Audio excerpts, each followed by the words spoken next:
അസ്സലാമു അലൈക്കും വറഹ്മത്തുള്ളാഹി വബറകാത്ത്. ഇസ്ലാമിലെ യഥാർത്ഥ ഭരണാധികാരികൾ, മൂന്നാം ഭാഗം. ഷഹീദ് വലിയുല്ലാഹി ടിപ്പു സുൽത്താൻ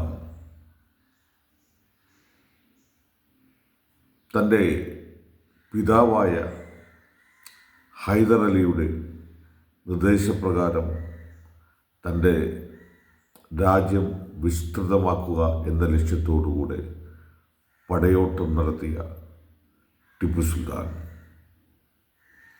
അന്ന് ബ്രിട്ടീഷ് ഗവൺമെൻറ്റിനെതിരെ ആഞ്ഞടിക്കുകയും തദ്ദേശീയരെ കൂടെ നിർത്തി വിദേശികളെ അകറ്റി നിർത്തുക എന്ന തന്ത്രം ഉപയോഗപ്പെടുത്തി. അതിനെ ശക്തമായി എതിർത്ത ഇന്ത്യയുടെ ഭരണാധികാരികളുമുണ്ട്, കൂടെ നിന്നവരുമുണ്ട്. ആ മഹാൻ കേരളക്കരയിലേക്ക് പടയോട്ടം നടത്തുമ്പോൾ തൃശ്ശൂരിലെ ചേലക്കരയിൽ അന്നത്തെ പാടത്തു പണിയെടുക്കുന്ന സ്ത്രീകൾ മാറുമടക്കുമായിരുന്നില്ല. അത് കണ്ടെത്തുകയും അതിൻ്റെ അടിസ്ഥാനത്തിൽ അന്ന് തന്നെ ഓർഡറിട്ടു അവർക്ക് ചേല വാങ്ങിക്കൊടുക്കുക, അഥവാ വസ്ത്രം. അങ്ങനെയാണ് തൃശ്ശൂരിൽ ചേലക്കര ഉണ്ടായത്.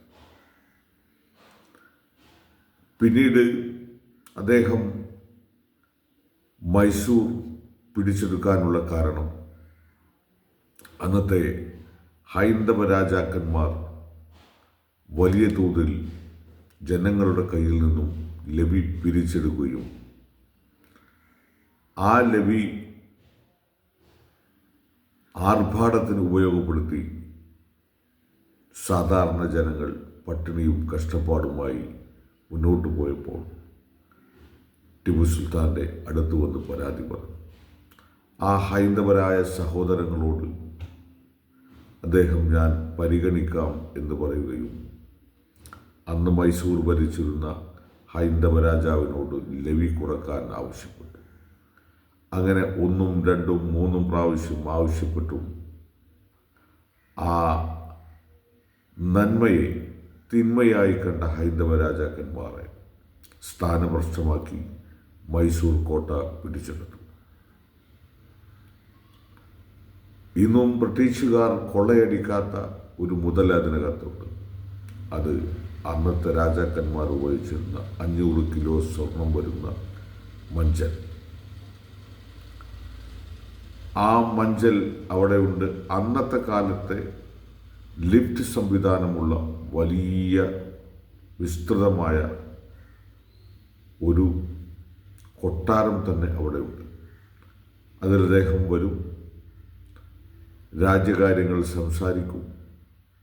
അതിനുശേഷം തൻ്റെ കിടന്നുറങ്ങാനുള്ള സ്ഥലം കുറച്ചപ്പുറം അപ്പുറത്തുള്ള മരക്കഷ്ണം കൊണ്ട് പാകിയെടുത്ത ചെറിയൊരു വീട്ടിലായിരുന്നു. എന്ന് പറഞ്ഞാൽ ഈ ടിപ്പു സുൽത്താൻ ലളിതമായി ജീവിച്ചു എന്നർത്ഥം.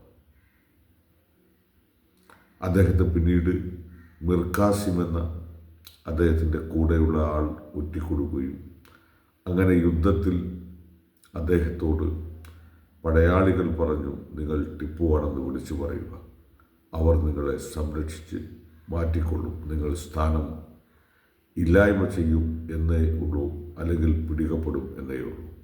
ഒരു കാരണവശാലും ഞാൻ പിറന്ന മണ്ണിൽ ജീവിക്കുകയും അവിടെ തന്നെ മരിക്കുകയും ചെയ്യട്ടെ, നിങ്ങളത് അറിയിക്കണ്ട എന്ന് പറഞ്ഞ് ആരാണ് ഈ വ്യക്തി എന്നുപോലും അറിയാതെ മഹാനായ ടിപ്പു അവിടെ മരണപ്പെട്ടു.